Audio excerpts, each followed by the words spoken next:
2026 Volvo XC90. Release date, early 2025. Estimated price, $59,745. The Volvo XC90 3-row SUV is getting a number of small but meaningful updates, and now more than ever, that's crucial. You see, there was a time when Volvo had planned to replace the XC90 with the fully electric EX90, as the company transitioned to being an EV-only automaker by 2030. But with EV demand slowing, Volvo, like many companies, is walking back its big electrification goal. That means the XC90 needs to stick around a bit longer than expected. And since it's currently the oldest vehicle in the Swedish automaker's lineup, an update is long overdue. But rather than go wild and try to redo the whole thing, Volvo smartly focused on improving the XC90's weakest points. That's why the exterior and interior design doesn't change too much. The XC90's outward appearance, cabin design, and material quality have never been issues. Instead, things like chassis refinement, powertrain efficiency, and infotainment tech get the most attention. Really, that's all the XC90 needed. A few little styling tweaks. Up front, the XC90 has redesigned headlights and a new grille, both of which look fresh. There are different wheel designs as part of this update, and it's hard to tell in photos, but the tail lights are darkened a bit as well. You need to see the XC90 in person to really get a sense of the impact the changes make.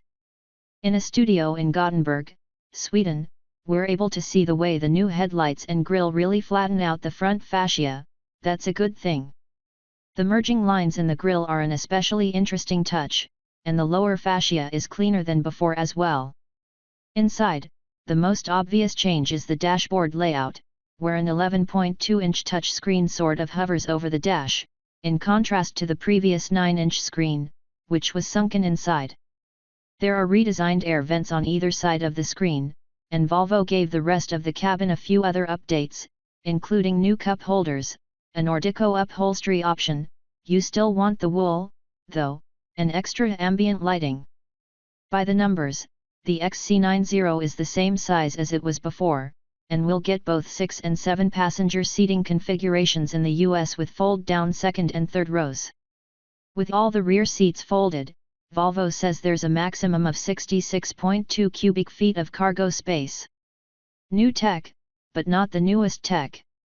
The 11.2-inch central screen will use an updated version of Volvo's Google-based infotainment software, the same stuff you'll find in the EX30 and EX90. Unlike the EX90, though, which will add wireless Apple CarPlay via an upcoming over-the-air update, the XC90 will still rely on a wired connection.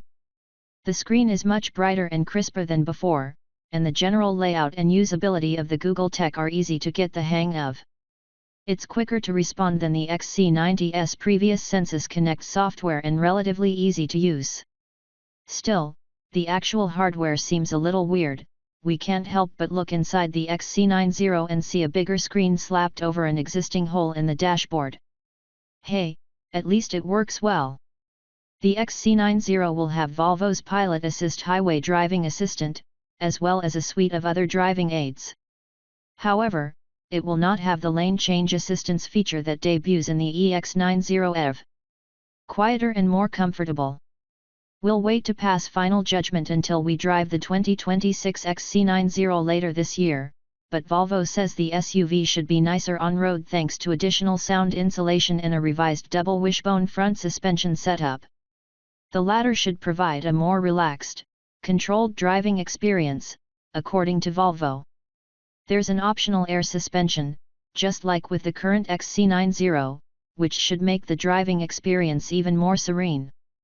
Volvo also says the XC90 has a new integral link at the rear that'll improve stability and traction while towing. The XC90 can tow up to 5,291 pounds. 3 powertrains, and one's a plug-in hybrid. In the US, every XC90 will come standard with all-wheel drive and an 8-speed automatic transmission. From there, buyers can choose from 3 different powertrains, all of which feature some level of electrification.